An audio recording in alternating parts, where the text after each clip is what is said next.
Hello, and welcome back to another edition of the Basketball Teacher Podcast. I am your host, Mike Hernandez, and I want to thank you once again for joining us wherever you are and on whatever platform you're listening on.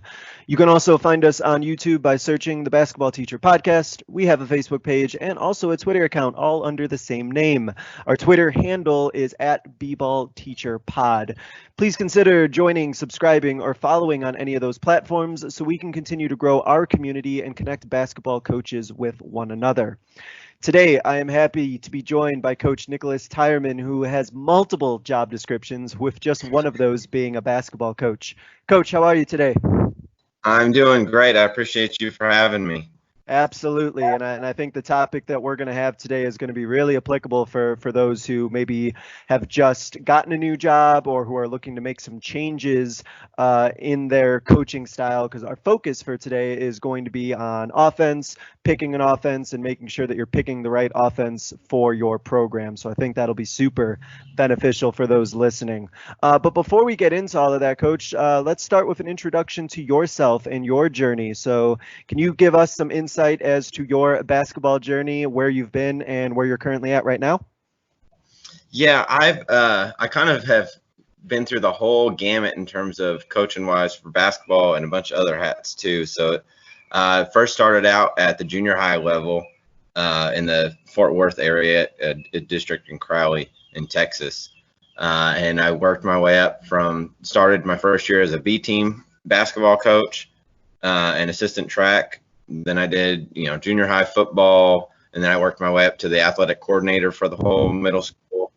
And then from there, I was able to work my way up to the high school varsity assistant position for basketball and the head cross country coach at the same time. And then from there, I was able to finally advance to my dream, which was to be a head coach. I took my first head coaching job in Big Spring. I was there for about a year and a half. Just had too much turnover for me. We had 3 ADs in a year and a half.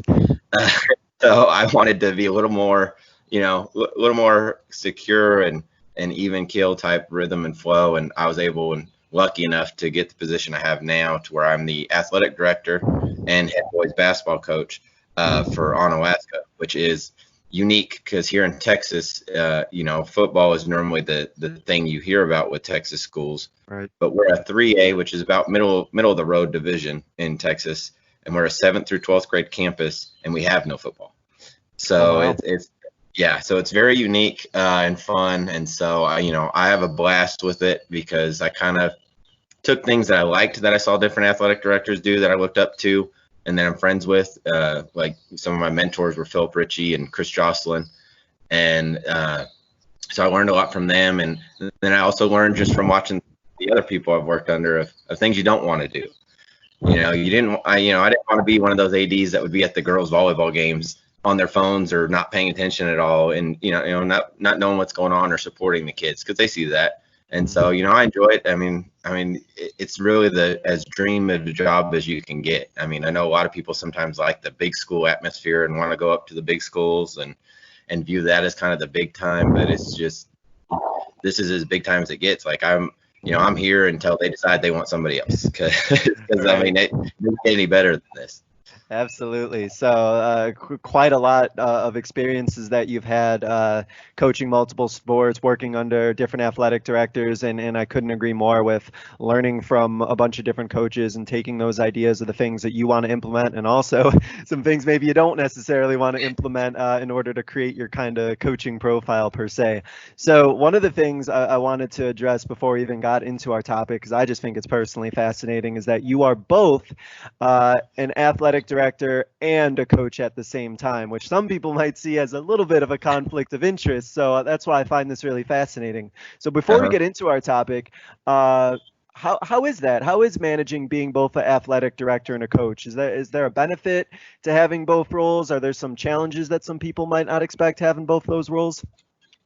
I will say it definitely has positives and some disadvantages too. I mean, it's definitely more stressful during the basketball season because I mean you're swamped with trying to focus on doing the best for your kids, but you're also worried about every other athletic program at the same time. But the first year I'd say that was definitely the learning curve of learning how to deal with that stress of things and just realizing that you just got to find that balance, and it becomes crucial to have that time management and really plan every single thing out of your day and how you want to do it. But it's in terms of, I mean, it's just, I find that it's fun to be able to just be a fan and support others' programs, and then, do what they need done. And I just tell, I'm kind of an open book. This is, one of the bad things I'm trying to get away from is my phone is always attached to me in terms of being on call to be helpful for when people need it. But there's times where, that kind of needs to go away so I can actually spend time with my own family. But I like being accessible, and we kind of keep it as a family atmosphere as a staff. And so I think that's what's helpful. I'm not the AD that goes and sits in his office all day. Like, I'm at lunch duty every day. I'm paying attention to what's going on in the hallways and how the kids are doing. And if we have some kids in any sports, boys or girls, acting up, I'm in the classroom showing the support for those teachers and trying to help those kids stay in line. And so it's just multiple different hats and just knowing where you're at. And so it's just, and the kids understand it to where, the biggest difference is, when you're in practice, I'm always a big believer. You're focused, you're in practice, your phones are gone and stuff like that. Well, mine has to be on in case of an emergency. And, my staff knows when we're practicing. And so they know, unless it's a true emergency, then not to call and stuff like that. So it comes from that communication, which is huge for us. And it's, I've been here, I just finished my 3rd year now, and it's been awesome. And I think it's definitely different, but it's a lot of fun. Well, there's a couple of things that you said there with that I think are so true about just being visible, and how the kids see you, the staff members see you, and you're not the admin or athletic director who's tucked away in the office and nobody knows who your name is and things like that. I think it's so true that you want to make sure that you're visible. And then another thing, like you said, is when you have these multiple hats, whether you're, in your case, an athletic director and a coach, or a teacher and a coach, is that you really have to separate that time and make sure that, okay, I'm coaching now, I'm going to be the teacher now, and then, like you said, I'm going to be with my family now. You have to make sure that you're carving out that time. Otherwise, I mean, we could spend 24 hours a day thinking about coaching, or in your case, being an athletic director, but you have to be purposeful and make sure that you're spending that time for that. So that makes absolutely, that makes sense. So as I said in the onset, that our topic and our focus today is going to be about implementing an offense and installing an offense. And again, this is so practical for people who either want to reflect on their practice, maybe listeners who just got their first coaching job and are trying to think like, what offense do I want to run? Or maybe for coaches who just haven't had some success and they're looking for new ideas and are trying to figure out new tactics and strategies that might work. So I'm excited to dive into this topic. So to start off with, let's just go with your current philosophy here. What offense are you currently running, and how has that philosophy about offense kind of changed over the years with your experience coaching? Well, this coming year, and we already started implementing it, because here in Texas, they're allowing us to do skill development for an hour every day, or Monday through Friday, I should say. And so it's outstanding for us in that way, because we're working on our skills, and it's all offensive based. Because to me, defense is a lot easier to teach that stuff. Offense takes a lot longer. You hear it all the time from like some of the best shooters ever. They'll sit there and make 500 shots a day and stuff like that. Well, it's because it takes a long time to become really good at the offensive craft. And so we spend a lot of time doing that. And then we spend about 15 minutes or so implementing our new offensive scheme for the upcoming year. Our main offense is going to be flex offense based, which is a little old school. You don't really see that too much anymore. I think the only college that still runs it is Providence. And then at the Division I level, I'm sure Division II and Division III or NAIA have some others, but and there's a few high schools that still run it that are very successful at it. And then our secondary offense is dribble handoff ball screen, and that's I got a lot of that from BYU, and who got a lot of that stuff from like Gonzaga. And it's I do a lot of research in terms of offensive stuff, and I've kind of changed a lot. Because when I first started out and as a varsity assistant at the high school level, I was basically like the offensive coordinator. I was in charge of implementing everything. The head coach I was under could not stand the dribble drive. He hated it with a passion. But I researched it like crazy because I felt it fit our kids. And that's kind of what I've touched base with you before we talked, was that every offense that you decide to run has to fit the kids that you have. And yeah, you got to develop them still because they're high school kids, or depending on the level that you're at. But there are things that you can figure out that help you the best is what fits them and what fits in terms of the teams that you're going to go up against. What's unique? What's going to give other teams fits because they don't see it as often. And at the time when we went dribble drive, I had to sell him hard on it. And we ended up having a very good offense. We went 4 rounds deep, which was the second furthest in school history they had ever gone. And the school had been around for, God, I think 80 years or something like that. So we had great years doing that. And then we had back-to-back years going 3 rounds deep before I left. And then when I left and took my first head coaching job, the kids didn't really fit that. We didn't have as strong of drivers. Because a lot of people think, dribble drives about you got to be able to handle the ball. Well, I think it's more about you got to be having that attack mentality, and it's aggressive nature, and you got to have that ability to be able to drive through contact, which a lot of kids don't naturally have, and that's what I didn't have there. So we had to do some adjustments and some tweaking, and so that kind of helped me develop. And I've always been kind of not afraid of to do my homework and study like heck, and call people up to see, hey, I know that you run this sort of offense, give me some tips and things that you do and what you've seen, and kind of learn from it that way. And I think that's what's most helpful. And so, this will be my first time running the flex. I've coached against it a few times. One of my friends here in Texas, he did a really good job running it. And so I've talked to him a lot, and I've studied a lot of what Providence does. And then the same thing from on the secondary offensive side of things with BYU and Gonzaga. They've been, Gonzaga's been running that for years, and BYU has been doing it a little bit. And the coach there is Mark Pope, and he did a little clinic presentation that I saw a couple months ago, and that's kind of what got me into that. And so it's definitely unique twists, and it fits our kids. When I first got here, which is crazy if you think about it, we were a complete 5-out motion offense, and because we were super small, and so I was like, okay, nobody's running this. And when I first got here, and I was like, well, but we're small, so there's no point in doing something that doesn't going to work for us, because we were driving in at first, and you're not getting looks, and you're not going to get calls when you're 6-7 inches shorter than the guy defending you. You're just, you're just not getting that. And so you had to adjust. And that was where 2 years ago, we actually led the state for our division in 3A in 3-point makes. And so, because we had finished the year with, I think it was 340 something makes as a team. And so it was, it was a really good, unique thing. And we saw tremendous growth in our offense. And then this past season, we went back to having a much smaller team. And I saw how difficult it can be when you're replacing 66% of your scoring. It makes it very tough. And so we struggled a little bit this year. One of the things is going into the coming year is we're back up to having the size and length matched up well with the people we're competing against. And so, one of the things I think about all the time, and kind of a study that got me going with this, is if you think back to the Villanova teams that recently won the national championships, and think of like Jalen Brunson, for example, that guy, and he teaches them, if you've ever watched his clinics or videos and stuff like that, he teaches them like crazy to play off 2 feet when they attack the brim. And the reason for that, and a lot of times he doesn't, college coaches will share info and share drills, but they don't necessarily always have the time to go into every detail of why they're doing it all. And what I noticed was a lot of those guards that would be driving in as I watched some of their game film was they're playing off 2 feet and basically turning themselves into post players.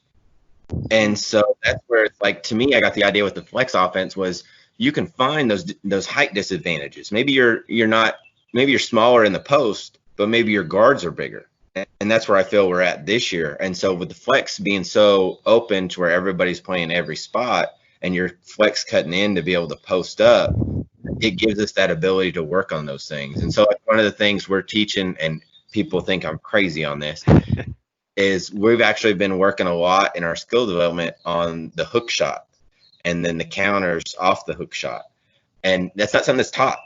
You know, Right. it's Absolutely. very Yeah. much a lost art. And maybe that goes back to my home, you know, being raised in Southern California and growing up as a Laker fan with Magic and Kareem. You know, it has a little soft spot in my heart, but you know, it's something that I've always thought would be useful, and the kids are loving it. And you know, at first Yeah. it was that, well, coach, I'm gonna get blocked if this guy's bigger than me. I said, yeah, but that's why we counter move that I'm teaching you, because then when they do that, now we take advantage of it. Right. And so it's fun to teach them that sort of thing. Yeah, absolutely. And then there's so much to kind of unpack here, and so much information about your philosophy and why you implemented it the way that you did. And one of the things that you emphasized a couple times I completely agree with is making sure that you're implementing an offense that fits who you have on the court and fits your personnel, and not just trying to instill something because you saw it on a clinic or you think it might work good. If you don't have the people or you don't have the bodies who are going to run it, it may not necessarily work. And so with that, kind of as a follow-up to that, um, you talked about a couple things about implementing that hook shot, and also about the going off of 2 feet and kind of Mhm. that body control and things of that. All of these sort of things might be a little bit, to some players, may seem either counterintuitive, or they may be put in a system that they're not familiar with, or they're not quite sure like why they're in this system. So what's your process for selling that to them, and getting them excited and getting them to believe like, yeah, this is the way you should do it. This is the system we should be running. The first thing I always do is I show them short clips of different college programs or successful high school programs that run it, so they can kind of see the whole big picture. Because, you know, in basketball, we always, you know, you have those different philosophies of people teach, you know, whole, or part, whole, part. Mm. And so to me, I've always found the biggest success is showing them people be successful doing it. And when they see other people being successful, then they're like, okay, I can see that. And then you, as you're watching it together, we use Huddle big time on stuff like that in Google Classroom with the kids, if Yep. it's YouTube link, that. And, you know, if you kind of talk through it with them of like, hey, you know, I see you playing this position, this, and you have this ability, and you're really just talking them up and being positive about them. And that's what I think sometimes we kind of maybe get away from. And, you know, in season, it's hard. We're so focused on trying to correct mistakes that we forget to praise doing well. And the biggest thing offensively you can give a kid is the confidence in themselves. And because, you know, I've never met a kid that's been great offensive player that didn't have a little bit of that swag kind of confidence to them. You know, it's and so you kind of help build them up. And, you know, that's what was hard when I first came here. And we still battle it a little bit here and there. This program historically in Onalaska, the school started in 2004, I believe, and they've been to the playoffs twice, period. And so it's been something very difficult, and they've always kind of been viewed as you know, kind of the redheaded stepchild of the districts that they're in type thing, and kind of cast to the side and stuff. And so, you know, it's fun just to now they believe in themselves. They went from never believing they had a chance really when I first got here, to where now they believe that they can compete with anybody else, and that, you know, as long as they're focused on executing, that they're going to do okay. Well, you touched on a couple great things about praising, you know, the process, being positive, and you as the coach, you got to be excited about it. If you're excited, you're like, this is how it's gonna work when we do it well. And at the end of the day, especially when it comes to putting in an offense, it's almost like, here's what we're doing so that you can score the basket, so that Yeah. you can score more or help somebody else score more. And we all like scoring. So absolutely, I could agree with that. And especially, as you said, I think it's so easy for us to nitpick and critique and try to fix and be a little bit more negative than we want to, but understanding, you know, it is a process, and that those positive moments, make sure that we acknowledge those of our kids and let them know when they are doing something well. It seems so silly sometimes to think that, but you know, there's a old school mentality of like, oh, if you're doing well, you're just doing the right thing. So of course, you know, why are you expecting any praise for it? But Yeah. I think we're good to kind of get away from that a little bit and make sure that we're promoting the things that we want our kids to do, so that they can get that positive feedback. Yep. You mentioned too about now how you're going to be implementing the flex offense, and also mentioned how a lot of schools and a lot of programs have kind of gotten away from implementing the flex or using the flex. So what was your process in sort of realizing that even though maybe a lot of people are getting away from it, that this is something that I still believe is going to work with my current group of guys that I have. Well, one of the things I always take into account is, the goal, the goal of a varsity team to make the playoffs and, and get some wins in the playoffs and stuff like that. So you're trying to, got to do what's going to fit your team to help them do that. And so I take into account every team that's going to be in our district. In Texas, I don't know how it is for y'all in Arizona, but in Texas we have different districts that you're put in. Yep. And so we have 7 teams in our district, and it changes every 2 years. Every 2 years we get a new district. And for the most part, our district stays the same. Just 1 or 2 schools basically change, just because we're all similar size and close to each other. And I always I sit there, and even with, like, for example, we have a new realignment this year. So I looked at the 2 new teams that were added. I requested film from teams that they played just to see what they did, and checked out their roster to see, okay, who's coming back, who's not coming back, what are they most likely going to still be doing. And I take all those things into account. And I also look at defensively, what are they running? Because, a lot of times we as coaches get so obsessed with, like, our man offense, but then you may be playing in a district that's mainly running zone defenses. So then you might want to have maybe a basic man offense, but be more focused on your different zone offenses and having multiple of those in. And so, like, for us this year, most of our teams that we're playing against are playing either an aggressive up the line, on the line type man-to-man defense, trying to jump passing lanes, or they're playing pack line man. Very few are playing zone. So I sat there and said, okay, now what are they doing defensively? And one thing that you don't see people feeding the post anymore. You don't see people knowing how to defend the post anymore. And so and I feel that's kind of how basketball's always been. It's always cyclical. And so everything always kind of goes back and forth. And so it's a little bit of me trying to be ahead of the curve on things, in terms of, it's gone so far now to the 3-point side of things, and spreading out, spacing, and attacking on the drives, that there's very few. I mean, you don't see guys, especially on the guys level. You see it a little more on the girls side of working the post game. Yep. But on the guys side, you really don't see it that much. I mean, unless you have like, we have one team in district who has 2 kids that are 6'6", and neither one of them goes back to the basket. And they play like a guard. Yeah. And so with that, kids don't know how to defend the post. And if you think about it, as teams prepare for you, just like you prepare for teams, if that's the first time they're having to work on post defense, is the 2 days leading up to when they play you, well, they're going to struggle. And if you think about it, a lot of the National Federation rules have changed to really enhance the post game, but no one's really taken advantage of it, because now that rule's been changed for, if you're behind the post player, the rule is now if you got 2 hands on them, it's an automatic foul. Mm-hmm. And so it's, if you're teaching, especially these guards, to play at that position of, now, I got to guard this guy on post moves. I don't know how to do that. I'm used to the dribble. I'm not used to, what is this? And so it takes them out of their element, makes them uncomfortable. And then, and that's kind of how my kids enjoy it and love it, because they know, and that's what we talk about all the time. I'm like, no one else is doing this. And so it's just, but too often times as coaches, we kind of just stick to either what we know and what we're comfortable with, and not really what's best for the kids, or we're just too afraid to try and do something new. And so and so to me, it's just something that, I've never been afraid to try new things. That, like I said, that started when I was a varsity assistant, starting dribble drive up where I was at. And, it's just, I'm okay with, to me, as long as you're fitting it for them and your situation, then you're going to have some.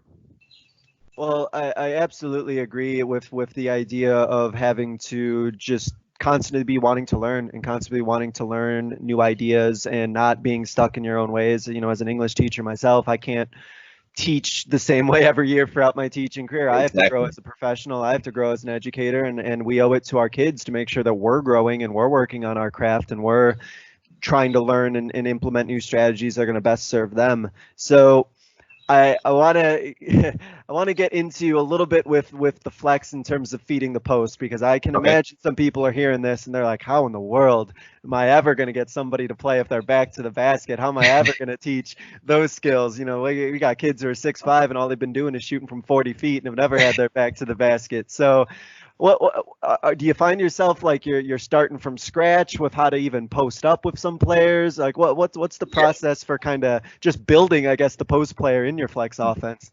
Very much so. It's unique and starting from scratch, and you kind of got to baby it at first. And I'll tell you, I've been pleasantly surprised because we've been having skill workouts for I think 3 weeks now, and the kids grasped it way faster than I thought they would, and we were able to advance further along than I thought we could. And so that's been exciting for me.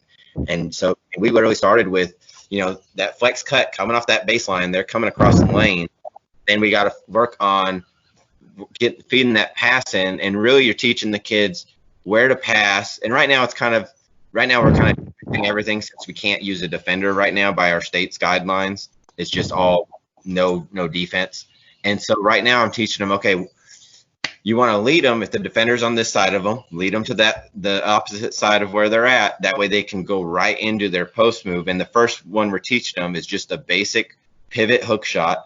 And so once they catch it, they're immediately pivoting on that side. So our first one is we go baseline hook shot. So they pivot on, if they're going towards the right side of the floor, pivoting on that left foot, aiming for the hook shot off with this.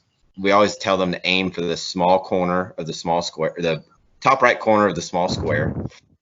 That way they have that aiming point for them, and get them there to learn that touch. And then from there, we teach them, okay, now if the defenders are switching or they're jumping that side of the play, then you're going to throw it to their back shoulder. And it's almost kind of, if you think about it, that's how like quarterbacks do in football. Is they teach they teach their players to throw them to the different shoulders away from the defense. And so it's a similar type of concept. And so we're teaching them, okay, now throw it to the back shoulder, and now you're pivoting on that other foot and doing that hook shot with your left hand. And then we go from there. Second step is to teach them the up and unders for it. So, okay, you're turning, fake that hook shot, the defender's up in the air. Now you're going to step around them and finish with that opposite hand. And like I said, we had to go very slow at first, and I had to demonstrate each one and kind of walk them through it. And then we had them slowly do it. And then now they're able to do it all full speed. And that next layer, hopefully we'll get to whenever the state allows us to add a defender, will be them being able to read the defense with doing it. But, before you can run, you got to be able to walk. And so, they've been able to get that footwork down surprisingly quickly. And so I've been pleasantly surprised with that and happy about that. But that's definitely where it starts, is that. And then just getting them to understand, as we're teaching it, I'm teaching them why and where the defense is at and what you're going to do to counter the defense for each one. Because to me, that's what offense relates to, is you're trying to make the defense always wrong. That's what I tell them is no matter what the defender does, they should be wrong, because you have a move, a counter move, and then if we get to it, a third move. And so you should have more than enough moves as well as within the offense to be able to make the defense wrong. Well, I'm so glad that you mentioned the purpose of having the kids being able to explain why, and you explaining why to the kids, because we can spend all these times with like post moves and here's your up and under, here's your jump hook, but at the end of the day, during the game, the kids need to know which one to go to and be able to read and assess the defense and assess the situation, understand here's why we're doing this move, here's why you need to have this counter, here's why you roll off this way, because in a game this might happen. You have to be able to make that assessment and make that correct decision. So yep. In terms of this post work here for your flex offense, like you said, you started kind of ground up and they're slowly building on one another. So as you're working through your skill development now, are you giving like an equal amount of time for each of these moves? Is there a certain process to like how much time they spend on these moves now that you've implemented all these different post moves that they work on? Well, when we first started it, we were doing it in terms of we were doing 10 reps a piece. And so we have 6 baskets, and so we just split them up into different groups, and we're using the baskets and letting them each do it 10 times, focus on the reps. But as they get used to it with anything, you don't want kids to get bored, because then it loses its effectiveness if they stop doing it the right way. Like for example, last season I had watched another high school practice. I like to go watch other coaches to learn from, stuff like that. Good and they practice. weren't even correcting the fact that the kids were so lazy about it. They were shot faking. They were shot faking with their back to the basket. Well, nobody's buying that, and so it's to me, it's you got to keep it going. And so, and one thing I always learned about, I forget the guy. I don't know how to pronounce the guy's last name, but his name is Mike P. It's I forget to say his last name, but he works with like the Dallas Mavericks, and he's a big time skill trainer for like them, NBA level and stuff. And he talks about kind of doing a lot of things in groups of 7 and repping everything in like layers of 7, but focus on those small details, but do about 7 reps or so. And so we dropped it down to now we're doing anywhere from 4 to 7 reps, depending on how well they have it down. And then we keep going from there. So that way it's now more of a fine tuning process and just learning that touch. That way they're still doing it at full speed now. Instead of just, like I said, you don't want to beat a dead horse of just having them keep doing the same thing over and over again and they get bored and then they're not building the right habits that you want. And so we stick with that right now. And then as we go on, then we'll start adding those extra layers. So like next week, our plan is to start adding in for the guy on the down screen in the flex offense to then open up and post up basically on the backside. So now you got that guy coming off and because a lot of times the screener is who gets left open there. And so we got to kind of teach that high-low pass and how to seal. And yeah, it's going to be hard to kind of teach them how to seal on air right now, but as long as they can get the footwork of it and how to turn their bodies after they set the screen to set the man up based off of where he is, I think that'll be huge whenever we're able to start adding defense. And, what's great is, in a normal situation, I understand that in this, COVID era, it's definitely different than a normal situation. And so, the kids are just excited to being able to do anything right now after 13 weeks of not being able to do anything.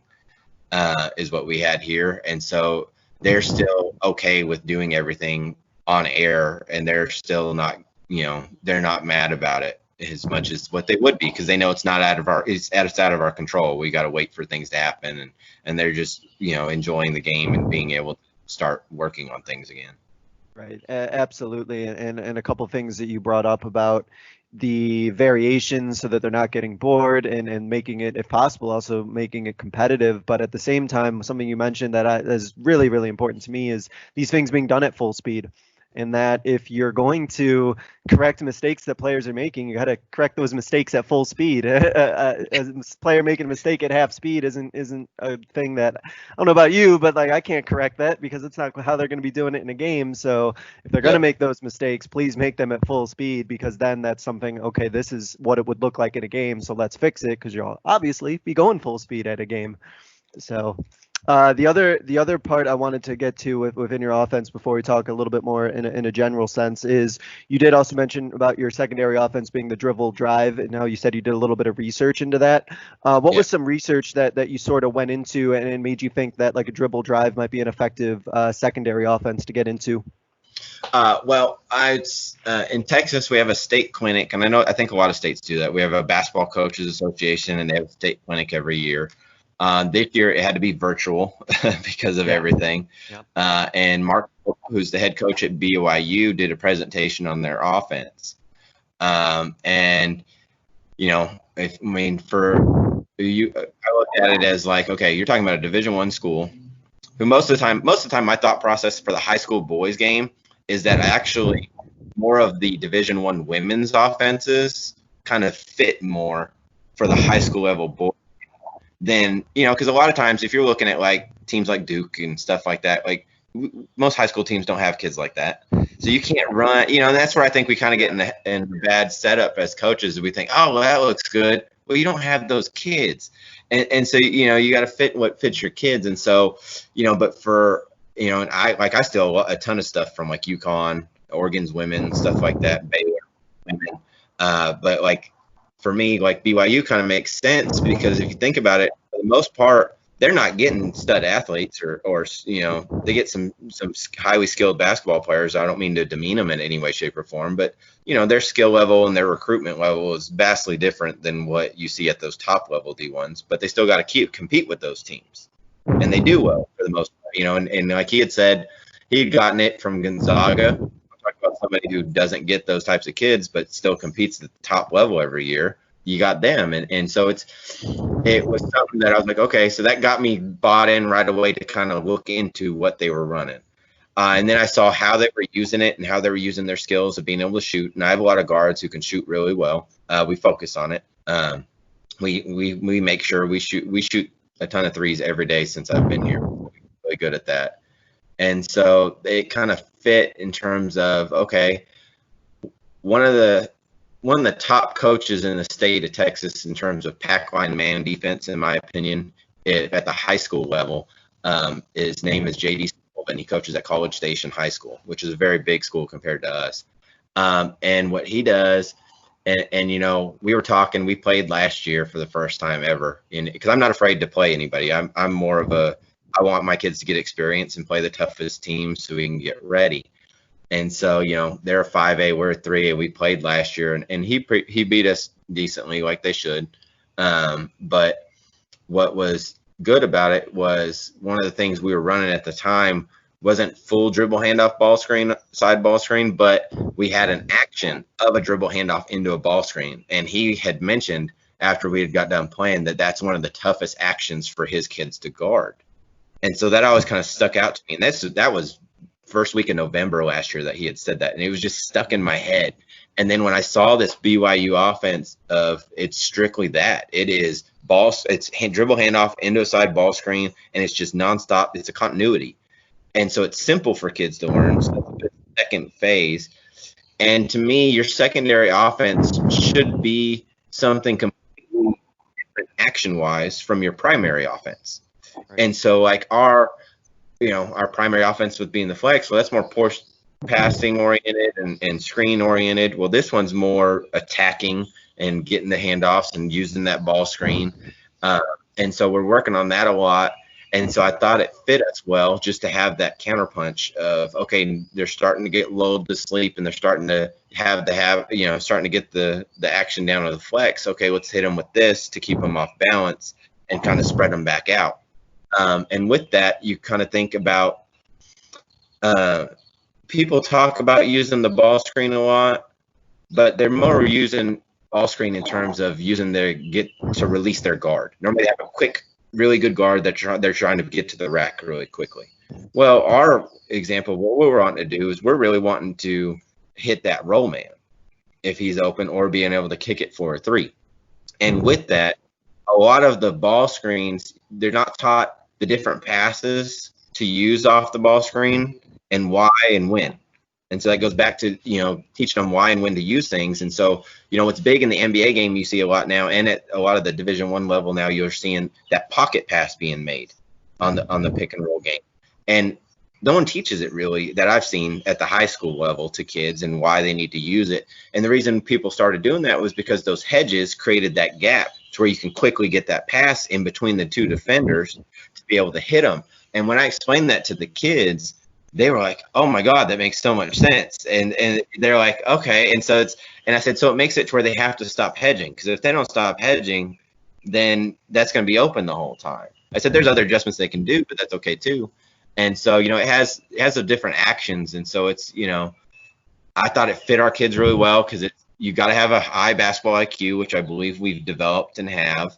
And it fit, and I feel it's going to be really worthwhile for us. I can't say 100% both these things are going to work right now because it's still the off season, but I think what gives us the best chance to be successful next season.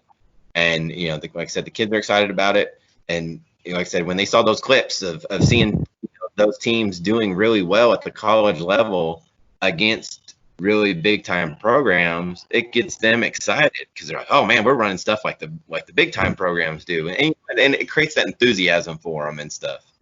Yeah, absolutely, and I love that, like creating the enthusiasm and getting them excited. You mentioned there about having the counter move to what your original offense is, in case they kind of figure that out, and I think that's great to have that variety.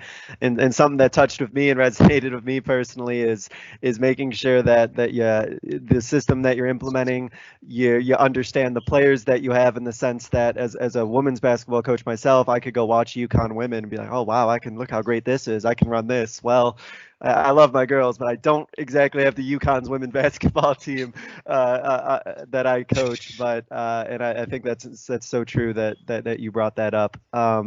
So we've talked about this. We've kind of sprinkled this in here and there with some of the other questions that we've talked about. But just to kind of put this in a question where all of the information is out there. When coaches for coaches who are looking to install a new offense, or a brand new coach who might be listening, or who's looking to make those changes to their current offense, what are some things you think that they should consider or take into account before they make that decision that this is the way that they want to go? The first thing is look at your kids themselves. What do they do well? What's their primary skill that they do really well at? And and if you sit there and you say to yourself that, well, they're not great at anything, well then you're going to struggle no matter what. So then you kind of got to look at things in terms of, okay, what's going to fit, what's going to help us be successful against the teams that we're playing against. What's a good counter for what they're doing? What's their primary defenses that you're going to see, and then what's the primary offenses that they typically see? What can you do that's different? Because like I said, if you're in a program, because not all of us, and sometimes that's why I'm glad you're doing something like this, because not all the time you hear a lot of the people that get interviewed are the guys that are winning multiple state championships and doing all this and that, and that's great, and that's not taking anything away from them, but that doesn't really fit all of us. We're not all at programs that have the ability to win a state championship every year, and for some of us that's okay. That's our dream and that's our goal. We want to do stuff like that, but it's not something that may be realistic from year to year. And so sometimes I feel that's maybe disheartening for some coaches. And so it's good to understand that, hey, what fits them may not fit you. And so it's okay to be different, go against what's the trend, go against what's the norm, to help give you a feeling to be successful and help your kids have a fighting chance. Because like I said, if the teams you're playing against, if you play teams in your district twice a year like we do, they basically are preparing for you 2 to 4 days max. And if what you're doing is different than what they're seeing on a constant weekly, night in, night out basis, that's going to be a struggle for them. I mean, because I remember, like I said, my buddy that coaches the flex offense where he's at, I remember when we were preparing to play for him, and I knew he was going to be the team that we had to beat in order to make the playoffs. So I started preparing for him back in November. In our shell drills and stuff, we'd have those small little things of okay, here's a part of what their offense is, of what we got to be prepared for, and the good coaches do that sort of thing. But for if you're that program that's kind of middle of the road, not one of the top notch district, well, they're not necessarily going to be doing that for you early. So they're having a short prepare time for you, which kind of gives you that advantage, and any advantage you can give your kids is going to be helpful. And so it's just think about it in terms of, what do my kids do well? What's our size look like compared to the other programs? If you are smaller, then look at something like a 5-out, and then be very specific with it, because there's so many different versions of the 5-out offense out there. Like I told you, I love stealing stuff from women's programs. We ran the Villanova women's programs offense. That was 5-out motion, because I loved it. I know the popular one is everyone looks at Bob Huggins at West Virginia and uses his 5-out offense. Because that's more pass and cut and more of that athleticism side of things, whereas the one we were using was more off ball screen type stuff. And so it's look at what's not the norm, what your kids can be good at. Because I'm sorry, every single kid can become a good screener on offense, because that's something that can easily be taught. And I believe deep down, every single kid can be taught to become a really great shooter, because they may not be able, it may be harder for them in terms of being able to, shoot off the dribble and stuff like that. But I'm talking about being able to catch and shoot a spot up shot in your offense. You can teach a kid that.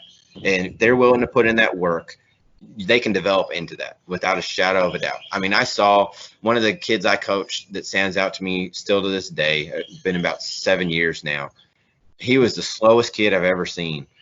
And his shot was so great that it made him quick, because people had to close out so hard that he would just shot fake, take one dribble in and be able to shoot, and he'd be open. And so it was just, you can use that skill being developed to becoming a great shooter to then make you quicker for a counter move. And like I said, that's if at the bare minimum, if you focus on finding something offensively that's going to be different than what your teams you're going against face, and teaching your kids a primary move and a counter move. And not every kid has the same one.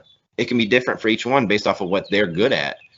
Then you're going to have a way more success and way more offensive success rate than what you're used to in the past, in my opinion. Well, no, I absolutely think that that's true, especially if those players can develop some skill set with a move and a different move that they can have. I think that that's great. And you mentioned at the beginning about implementing something that's going to help you be successful, and in a sense taking yourself out of it, taking your own ego or taking what you want to do, and understanding that also beyond just basketball, this is a little bit more than just wins and losses, and that you're developing a system that's going to help them be successful, help their enjoyment, help them get something positive out of it. And one point that you brought up was that you might go to your team and you might be like, wow, we're not really successful or good at much of anything. And as a coach who hasn't really quite had that situation, but I've had a situation where I didn't see one skill set that my girls had or my boys had when I coached middle school that was greater than the other. I think you also have to maybe realize that you might not be running much of an offense a lot of the time. You may have to press, and you may just have to try and get turnovers and be disruptive, and that, the running a half court offense just might not fit within what you need to do. You just might need to be the team that tries to create turnovers. Would you agree with that?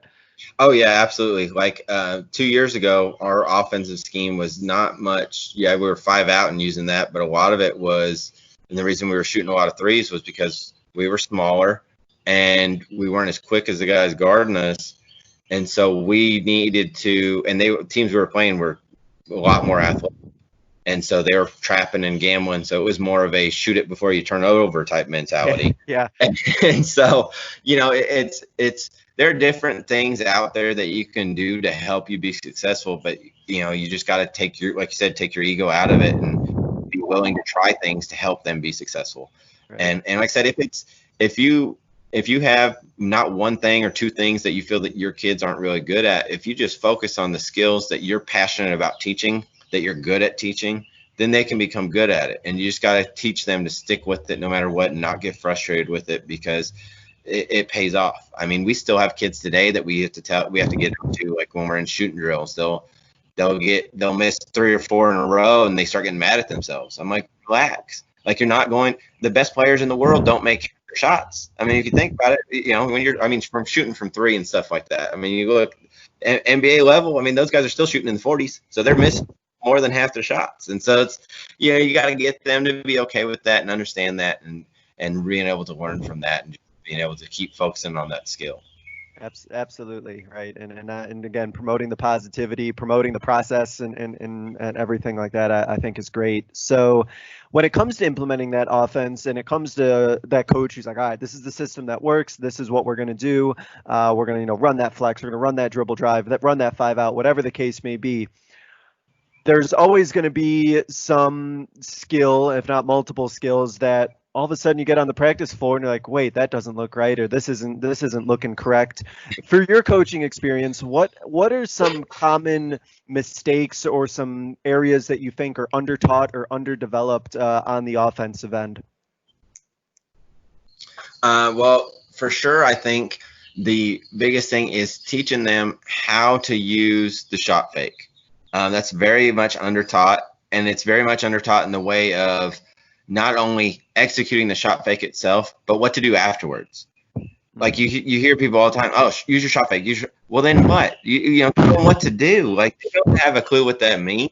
You may understand in your head, but you got to make sure you clarify it for them to understand it and what they need to do. And like I said, it may be different for different kids, because I have some shorter kids that I don't want them shot faking and driving into the bigger post kid.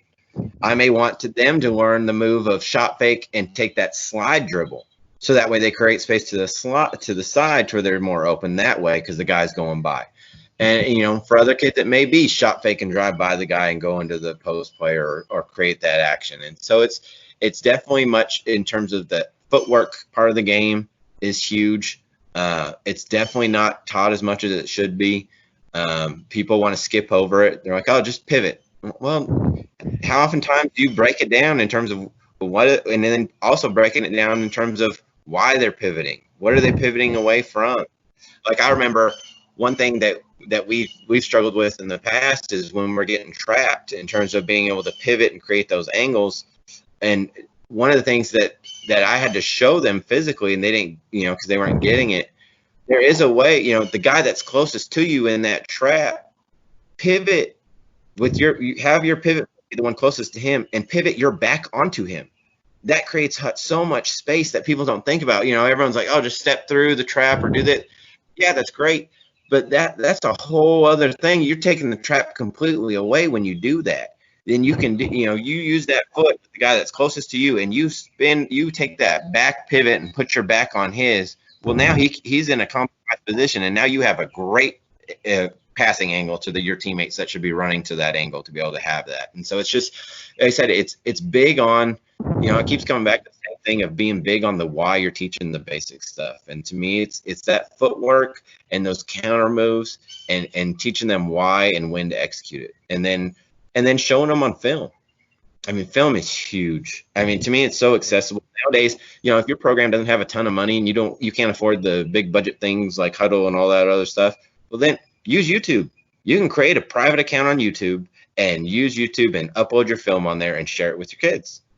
And you can make it to where it's not public, and then not everybody can see it. I mean, there's so many great avenues out there, and and you got Google Classroom that you can use to throw stuff on, and most school districts have that for free. And so, it's just stuff like that that's big into teaching the game to me, and it's just, and that's what I love. And it's maybe because I love studying stuff like that I enjoy teaching it that way and trying to figure out the why. Because that's me when I'm at a clinic. If I'm seeing a college coach present something, offensive, defense, whatever it is, sometimes I'll send them emails asking, or their assistant, hey, why are you doing this? What's the real reason behind all this stuff? And then they'll be glad to share it with you. It's just, like I said, sometimes we get so much in a hurry type lifestyle that they probably even forget that they're not explaining it. Just like sometimes we forget we're not explaining it to kids. Yeah, absolutely. There's a few things in particular I think that are just so important for anybody listening to just reflect on or think about is the why. And not only like are you explaining the why, but do you have an environment in your gym where kids feel comfortable asking you why? Are kids, do they feel comfortable asking questions? You mentioned about film. Film definitely doesn't lie. And if you have a player that's not doing something and you keep saying, do this, coach, I am doing this. Well, here, watch yourself. Oh, I'm not doing that. Thank you. Let's go ahead. And then finally, what you mentioned about this idea kind of like of whatever the mistake it is that you're seeing, to over explain it. Because of course it makes sense in our head. I mean, we've been around the game for so many years. Of course we know what it's supposed to look like and everything, but don't leave anything to chance. Over explain and then make sure that they know why. And I think that, as you kind of alluded to, sometimes we make these assumptions, or sometimes we just say, oh, just pivot, oh, just shot fake. Okay. Like you said, well, then what? And then what does that even look like? And then sometimes we get upset because they did it wrong. Well, all we did was say one word at them. So what do you expect to happen, especially in high school? Because, by the time we have them in high school, who knows how many coaches they had. So, who knows how many different ways they heard something or learned something or didn't learn something. And so excellent. Really, really good stuff there. So as we sort of wrap up here, the last couple parts here that I want to get into is in general. So it could be about offense, but it doesn't necessarily have to be. Is there a coaching moment of yours that you think others can learn from, something that you experienced or went through or had happen in a game, a practice, at any facet of your coaching career that you think others listening could learn from? Yeah, it was early in my career, and it still stands out to me. That's why it's the first thing that comes to my head. Is when I was just taking over. So it was my second or third year coaching, and it was at the junior high level. And I was coaching, like I always do. I'm very loud. I'm very enthusiastic, and I'm not quiet during practices at all. I'm nonstop going. I'm probably quieter in games than I am in practices. But the reason what stand out to me is that I learned that not every kid can be coached the same way. And so you got to be able to adapt your style. I remember, getting onto a kid in practice and calling them out, nothing like mean or anything, just, calling them by name and telling them, hey, you did this wrong. What do you got? That really broke that kid down. And it just, because it's just who he was. He was more of a kid that I learned that it was better when he made a mistake to sub him out in practice, call him over to him, and just talk to him as conversation style. And then he was able and explain it to him that way. Then he was receptive to it, and he was able to learn from it. And then he wasn't feeling down about himself. And because it goes back to, just as we do as teachers, we don't know the environment that these kids are coming to us from. We don't know what they're experiencing at home. And so in certain situations for some kids, getting yelled at or getting called out or embarrassed, that's something that is more harmful to them than anything, because it may be something that they do at home and it shuts them down. Well, they're not learning. Now they're not having fun. Now they're not progressing. You're not reaching them.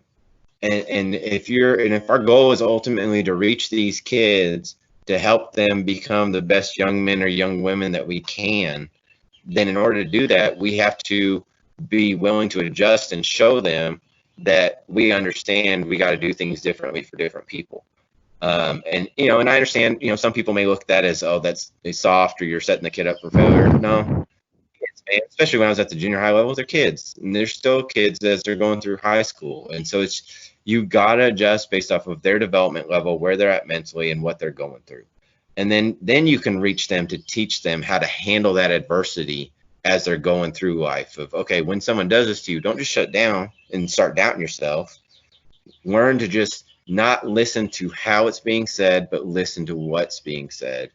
That way you can learn and grow and not take it as a personal attack. Right, absolutely. All of that sort of falls under the umbrella, I believe, of just building relationships with your players and understanding your players on a personal level. Like you said, they're people, they're humans. They have so many experiences that they come in, and I know that a lot of times, maybe when you have your coaching hat on, you're focused on the basketball, and basketball, but these are people. These are people that you need to build those relationships with. And I know that you being in education as well as I am, we have a lot of those opportunities outside of the court, outside of the gym, to kind of build those relationships and be able to get to know our players on that level. And so I think if you are a coach who maybe doesn't work at the school or doesn't work in a school environment, it is really important, like you said, to make sure that you're building those relationships, understand what works and how you can talk to one player or the other. And then once you build that rapport, like you said, kind of go from there and say, hey, like, I'm not critiquing you as a person when I say this, like, this is just the action I want you to fix. So I think that's such a great thing to make sure that we keep in mind, that these are kids, these are teenagers in our particular situation. So that's great. And to wrap up, what I like to do is, Coach, to kind of wrap up, I want to give you about 60 seconds. I want to give you a minute, call us like my soapbox, where I want you to just get out any idea of yours that is on your mind about coaching, about the coaching world. It could be X's and O's, it could be anything related to the coaching world, just an idea or kind of a final thought that you want to get out there for those listening. So, Coach, soapbox, the floor is yours. Go ahead. I'll tell you, the first thing that when you brought this idea up to me was the fact that I really want coaches to understand, especially those that are in the education world and have athletic directors around that they work for and stuff like that. Be you, no matter what. Be true to yourself when you're with your kids, when you're in interviews, when you're working your job. Be who you are and be authentic, because if you don't do that, you're going to run into trouble. Your kids won't buy in, because they'll know sooner or later. Kids are the best ones at finding the truth out. They'll know if you're being fake or not. And same thing with athletic directors. Don't try and please them. There are some good ones, there are some bad ones, just like in any profession. And no matter what, as long as you're fighting for what's best for your kids and what you believe in and doing the right thing, don't live with any regret. If they don't like the job that you're doing and they tell you it's time to move on, then that's okay. Find somewhere, and when you get there and you find that place that you love, then be there. Don't look for that next thing. Don't look for the bigger thing. Make that where you're at. Be fully involved and fully engulfed in where you're at, and love on those kids as best you can, because that's what they need. Oh, that is so true. Be true to yourself and just be where you are. I think that's a great final thought to close on. Absolutely. So, once again, that was Coach Nicholas Tyerman there who joined us. Thank you again, Coach. This was a great conversation that we had. I greatly appreciate it, and good luck this year. Thank you. You too. And thank you for what you're doing for the basketball world. I appreciate it. Well, thank you. So that was another episode of the Basketball Teacher Podcast. Again, you can find us on YouTube. You can find us on Facebook. Find us on Twitter. Please consider joining our community and joining the conversation. Thank you so much for listening. Take care. Be safe. Be well. And we'll see you next time.